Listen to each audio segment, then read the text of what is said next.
This week on Big Red's Cooking, we make fried rice.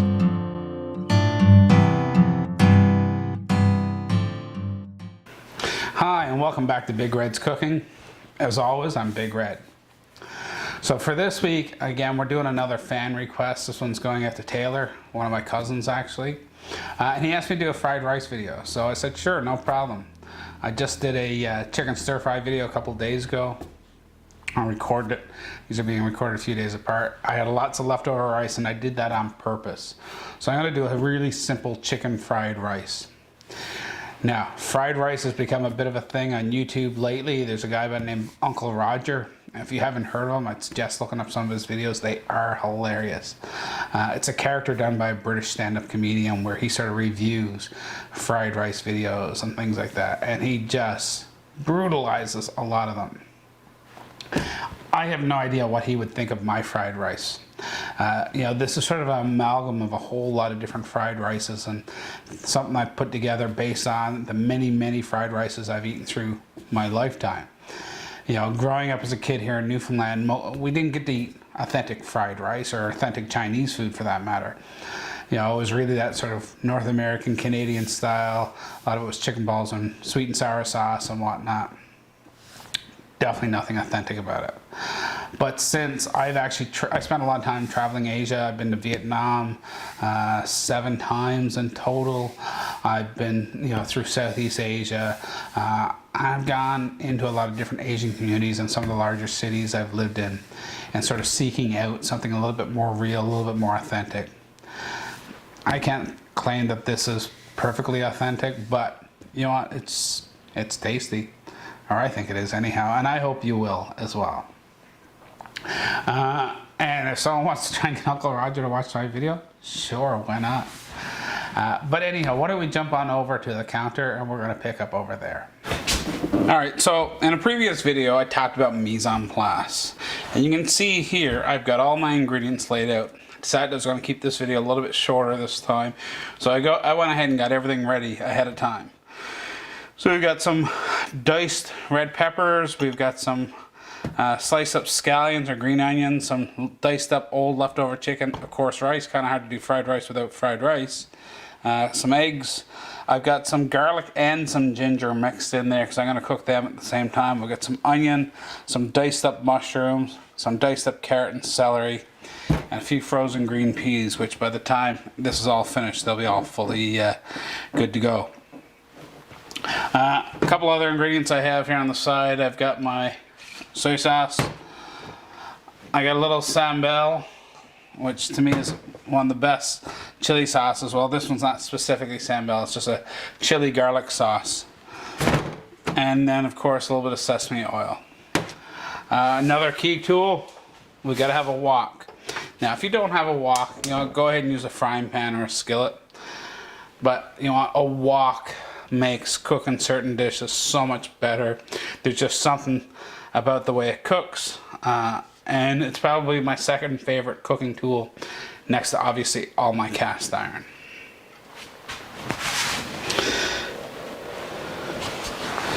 You can go ahead and let's get this little vegetable oil, and then I'm going to hit it with a little bit of sesame oil here as well.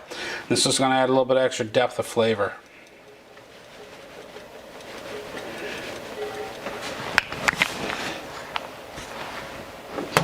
So what I always like to try and do is I'm always going to cook, from what's going to take the longest to cook to the shortest to cook. So ultimately we end up with everything that's going to be cooked around the same amount of, at the same sort of level. So I always like to start with my onions. Yeah, a little bit of a sizzle there, so go ahead and throw those in.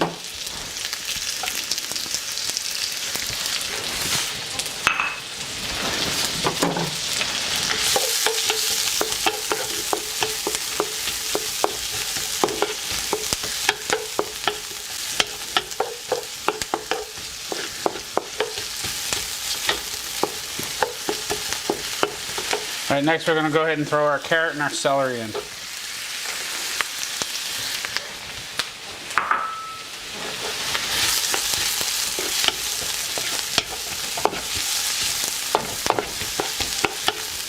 Now I do have this at high heat. One of the nice things about a wok is that because of the way it's shaped, we really end up with different temperature zones.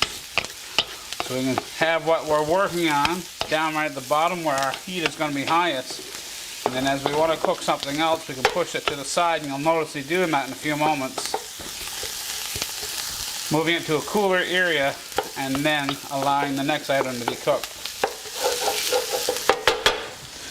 So next I'm going to go with my bell peppers.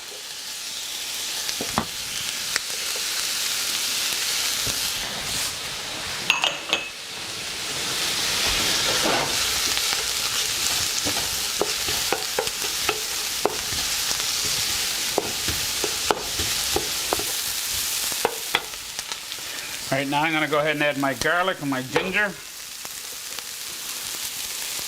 I don't like adding the garlic or the ginger too early because I find it tends to burn. It burns really quickly, and we don't want that burned garlic flavor. If you've ever tasted burned garlic, you'll know how particularly nasty that flavor is.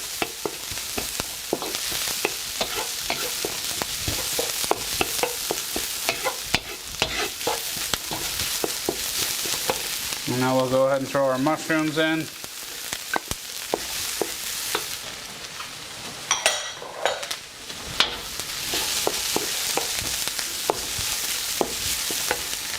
You know, if you find your pan's getting a little dry, go ahead and hit it with a little bit more oil. No biggie. You should be hearing that sizzle.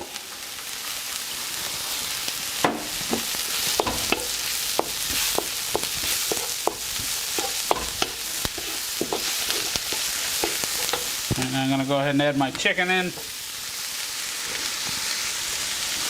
And my green peas.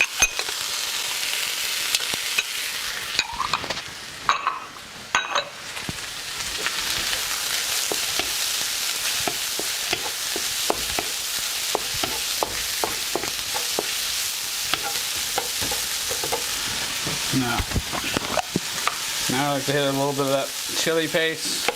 And again, you don't like spicy food, don't add this. You know, this one of these things, you don't need it in there. Personally, I think it adds a lot of flavor. I tend to eat a lot of spicy food.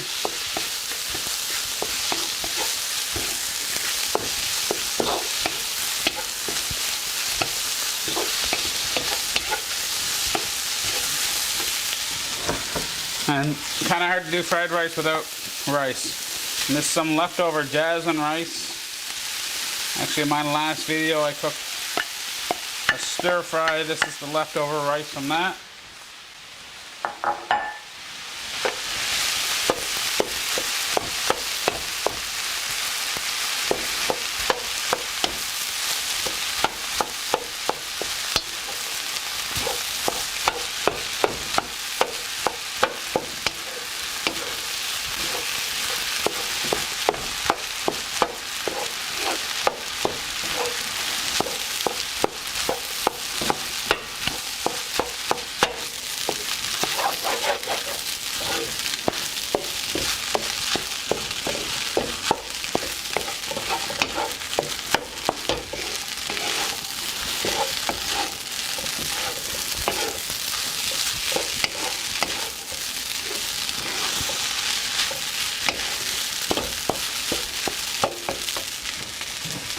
Alright, so now our rice is frying along nicely. I want to get a little bit of salt in here, a little bit of umami, a little bit of color. So I'm going to go ahead and sprinkle a little bit of soy sauce right over top of this.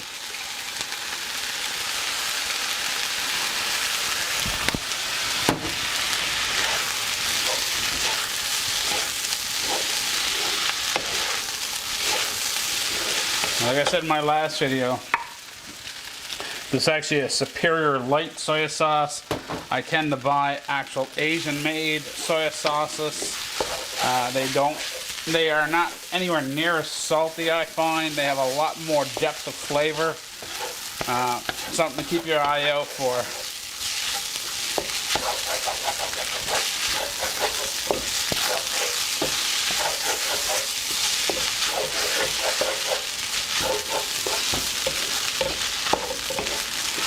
Alright, and our last ingredient we got to get in here is our egg. What I'm going to do is I'm going to go ahead and clear a nice little center hole.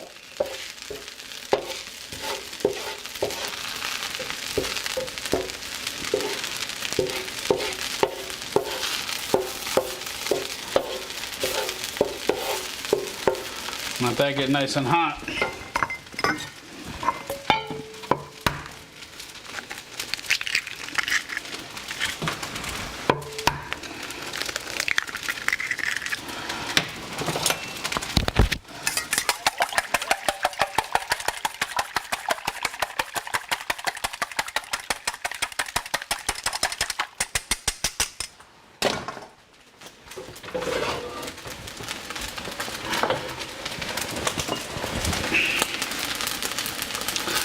We'll throw a little bit of oil right there in the center and our eggs right down into it.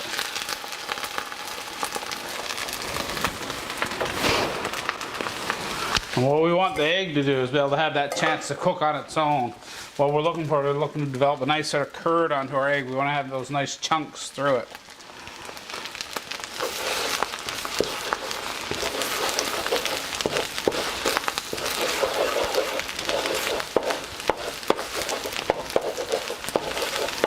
It's almost like we're doing a little bit of scrambled egg right here in the center of our pan.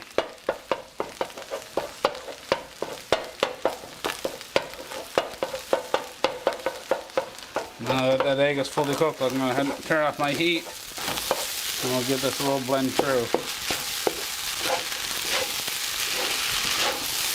Now you can see those nice pieces of egg.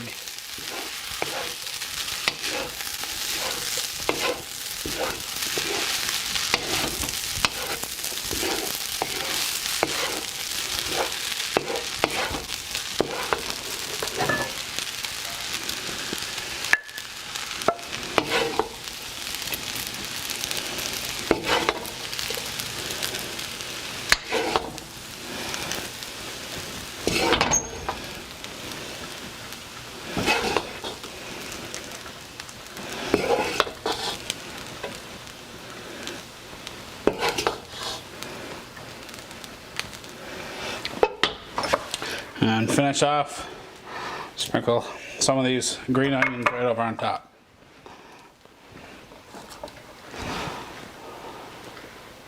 Alright, so why don't we move on over the counter, we'll have a better look at this plate.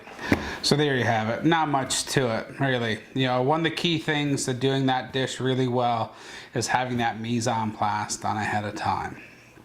So again, if you haven't watched that, my stir fry video, mise en place is really translates to a place for everything, I think, or something, everything in its place, something on that. But anyhow, it's a term we use in kitchens all the time to talk about our prep work that we do ahead of time when we're making a dish. You know, so I spend about probably 10-12 minutes getting those ingredients ready. But look at that. Doesn't that look like a fantastic plate of fried rice? So let's go ahead and give this a little taste.